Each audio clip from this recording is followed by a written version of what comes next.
Bonjour tout le monde, j'espère que vous allez bien. Je suis très content de vous retrouver aujourd'hui pour un sujet qui a enfin de l'intérêt pour vous comme pour moi, puisqu'après avoir parlé de un petit truc en plus, Abigail, Venom 3, on tient enfin un sujet qui vaut vraiment le coup d'être abordé. Alors, non, parce que c'est vrai que sur la chaîne, j'aborde pas toujours des sujets intéressants. Voilà, bon, Abigail, c'était sympa, évidemment, j'avais passé un bon moment, mais bon, entre ça et Venom 3, voilà, c'était plutôt des choses comiques, mais là, enfin, un sujet qui tient vraiment le coup, un sujet vraiment intéressant, avec des acteurs qui ont vraiment quelque chose à apporter à l'écran, et un film à aller voir, Memories de Michel Franco, avec les retours de Jessica Chastain, qui est une actrice que j'aime beaucoup, et de Peter Sarsgaard.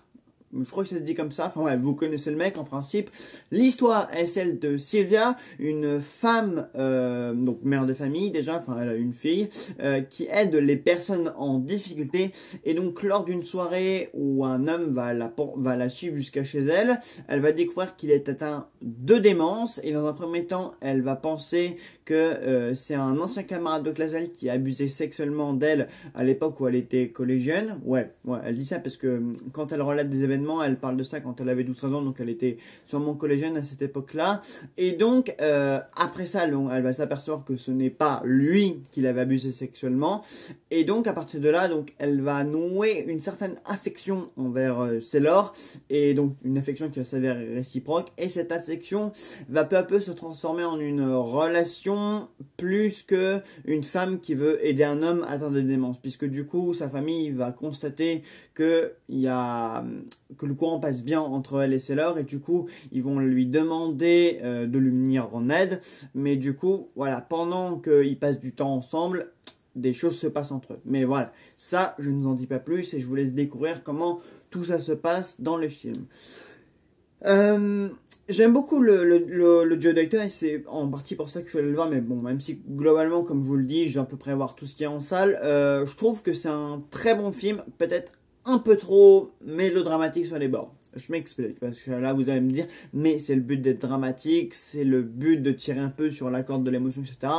Je veux bien qu'on fasse du cinéma comme ça, d'ailleurs, j'aime beaucoup le cinéma de Florian Zeller, et je trouve que Memories est presque un film qui fait un peu Florian Zeller, qui, je le rappelle, a réalisé les excellents et éprouvants The Father et The Son, que j'avais beaucoup aimé, et eux, qui sont mélodramatiques à donf. Mais justement, je trouve que Memories, c'est un film un peu de cette veine-là, où vraiment on insiste sur le trait, sur le curseur dramatique, sur la personne malade, sur la personne qui a des difficultés à s'insérer dans la vie de tous les jours, à côtoyer des personnes dans la vie de tous les jours, et qui va se faire aider. C'est pour ça, parce que dans The Father and the Son, c'est un peu le même type d'histoire. Enfin voilà, le Anthony Hopkins qui est atteint de l'Alzheimer dans The Father, et le fils dépressif dans The Son, et les parents ou les enfants de Anthony Hopkins ou Hugh Jackman et Vanessa Kirby. Enfin, j'en mêlais les deux castings, mais voilà, vous m'avez compris. Dans les deux films, il est question de personnes qui viennent en aide, soit leurs parents, soit leurs enfants en difficulté mentale. Et là, c'est à peu près la même chose. C'est pour ça que j'ai tout de suite pensé au cinéma de Florian Zeller, parce qu'on est sur le même registre d'intrigue, et que ici, ça fonctionne vraiment très bien, et même au niveau de la photographie, enfin, c'est très noir, c'est très sombre, on est face à des décors qui sont très grisâtre, très noir, enfin voilà, c'est même sur la mise en scène, plan large où les deux personnages sont réunis, et voilà, on est sur ce même type de cinéma très mélodramatique. Et autant chez Florian Zeller, ça me dérange pas trop, enfin même si les conversations qu'il y a entre les personnages, les interactions sont quand même très mélodramatiques, enfin ça tire beaucoup sur le violon, vous savez là, c'est un peu pareil. Mais là, ce qui m'a peu touché, c'est comment Peter Sarsgaard joue le mélodrame, joue le mec malade, joue le mec atteint de démence. D'ailleurs, c'est très drôle, puisque ça m'a rappelé que Bruce Willis est justement atteint de cette maladie. Donc c'est intéressant justement de voir vraiment à l'écran ce que cette maladie donne. Et parce que du coup, j'avais pas vraiment d'idée de ce qu'était la démence. Mais là, du coup, grâce à ce film, j'en ai une idée un peu plus précise précise. Enfin, je sais pas si c'est médicalement bien représenté, mais en tout cas, ça donne quand même une sorte d'idée. Enfin, ça m'a un peu plus éclairé sur ce que c'était.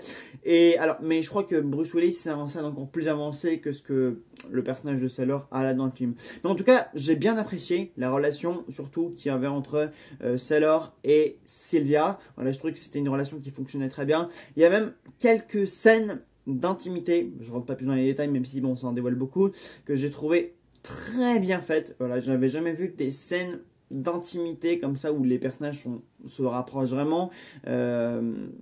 Où il y a autant de... On est à la fois un peu gêné, mais à la fois on se dit, tant c'est vachement beau. Il y a notamment une scène dans une baignoire, où Sylvia dans un premier temps est seule dans la baignoire. Enfin, du coup, c'est la scène qui est sur l'affiche du film. Et après, donc, Sailor vient la réconforter. Et après, du coup, ils partagent vraiment un moment d'émotion à deux. Et j'ai beaucoup aimé ce moment. Enfin, là, il y a beaucoup de moments de solitude où les deux se rapprochent. Voilà, parce que finalement, s'il y a une certaine maladie dans le film, elle a un passé compliqué. Elle est dans une... Enfin, en fait, les deux personnages ont beaucoup de choses en commun. Et c'est ça qui m'a beaucoup plu. C'est que finalement, même si lui est malade et qu'elle elle est, même si elle n'a pas cette maladie-là, si elle n'a pas cette démence dont lui souffre, et que du coup ils ont tous les deux des difficultés différentes, c'est justement leurs difficultés respectives qui finalement les réunissent et font que ils peuvent vraiment se comprendre. Donc c'est cette relation-là, moi, qui m'a vraiment le plus touché dans le film, et je trouve que c'est vraiment des acteurs qui font ressortir énormément de bonnes choses à l'écran. Vraiment, c'est pour ça. On parle aussi évidemment bon, des problèmes de famille, parce que Sylvia aurait été violée par le passé, par un membre de sa famille et un de ses camarades de classe, donc doublement abusé sexuellement. Enfin, je crois qu'il y a son père à un moment donné lors d'une scène familiale où il y a son mère et son père. Je crois qu'elle explique ça, que c'est son père qui l'avait abusé sexuellement, ou un de ses camarades de classe, soit l'un, soit l'autre, ou soit les deux. Mais en tout cas, elle l'avait vécu ça dès son plus jeune âge, donc du coup, il y a aussi cette thématique-là des traumatismes d'enfance qui font surface et qui peuvent empêcher une personne de s'en remettre, et des séquelles psychologiques que ça peut causer. Donc forcément, pour une personne qui actuellement travaille et pour aider des personnes en difficulté, le fait que l'héroïne elle-même ait eu ce genre de difficultés par le passé, c'est quand même intéressant à traiter. Le problème de l'alcoolisme aussi, c'est aussi traité, parce à plusieurs moments, on propose une bière, enfin de l'alcool à Sylvia quand elle va chez quelqu'un ou autre, et elle explique à ce moment-là du coup qu'elle ne boit plus, qu'elle a l'alcoolisme. Donc les personnages ont quand même un lourd passé, ont quand même des vies compliquées, et justement c'est vraiment ça le plus touchant. Enfin, peut-être qu'on en fait à la fois un peu trop, mais à la fois c'est aussi ce qui ressort c'est ce qui nous permet vraiment de nous attacher aux personnages. Voilà, de voir que vraiment c'est des personnages qui sont en grande difficulté mais d'une manière différente. C'est ça qui est vraiment les rapproche. Dans la manière de traiter la démence, j'ai bien aimé aussi, parce que par exemple il y a une scène que je trouvais très bonne, avec une idée très bonne. Mais par exemple, donc Sylvia et Sailor sont en train de regarder un film, et à un moment donc Sylvia va aux toilettes, Sailor continue de regarder le film. Quand elle revient, elle lui dit qu'est-ce qui s'est passé, et lui demande, et lui dit on peut pas revenir en arrière. Elle lui dit non, et donc là du coup elle comprend qu'en fait il a déjà oublié ce qu'il vient de voir devant ses yeux, parce qu'en fait du coup on nous explique, enfin selon ce que j'ai compris, en fait il peut se souvenir que d'événements qui sont survenus à l'instant T, et non pas d'événements qui se sont passés. Plus en fait les événements s'éloignent dans le passé, plus il les oublie, ou alors il peut se souvenir de choses, mais vraiment très peu de choses. Donc ça c'est intéressant, parce qu'on nous explique vraiment la démence, et du coup il lui dit je crois que les films c'est pas fait pour moi, j'arrive pas à les suivre. C'est quand même très ironique, enfin, par rapport au fait que nous on regarde les personnages dans un film, on regarde des personnages malades dans un film, et que eux disent je crois que les films ça fait pour moi. Enfin, j'ai trouvé qu'il y avait un commentaire, un traitement de la démence qui était très intéressant par rapport au scénario. Justement, c'est une idée très bête de dire qu'un personnage à l'écran dise je crois que les films c'est pas fait pour moi, j'arrive pas à les suivre. Je trouve que c'est une idée, vraiment des fois il y a des idées toutes bêtes pour expliquer ou traiter d'une chose comme une maladie à l'écran par cette façon-là. Comme ça, nous en tant que spectateur, on peut tout de suite comprendre ce qu'il veut dire, et voir à peu près le niveau de maladie dont le personnage est censé être atteint. Et encore une fois, la performance de l'acteur est vraiment touchante. Voilà, j'ai trouvé que c'est un acteur vraiment bon, et ça m'a fait plaisir, parce que moi Peter Sarsgaard c'est un acteur que j'aime beaucoup, donc voilà. Après, bon, il n'y a pas grand chose d'autre à dire. Voilà, il dure 1h45-50 à peu près, donc il passe quand même très rapidement. Mais les thématiques soulevées sont quand même assez bien exploitées. En général, la relation entre Sailor et Sylvia est quand même touchante et très intéressante. De toute façon, pour moi, c'est le plus gros atout du film. C'est pour ça que le film marche vraiment bien.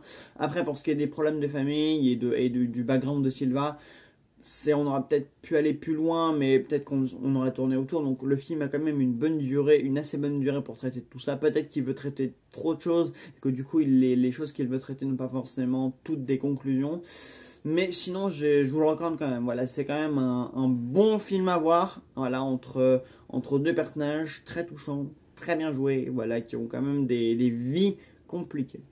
Voilà, bah écoutez, j'espère que le film vous plaira si vous allez le voir, qu'il vous a plu si vous l'avez déjà vu. Et puis on se retrouve très très vite pour une vidéo. Salut à tous. I don't know. You don't... No. Do you remember her? No.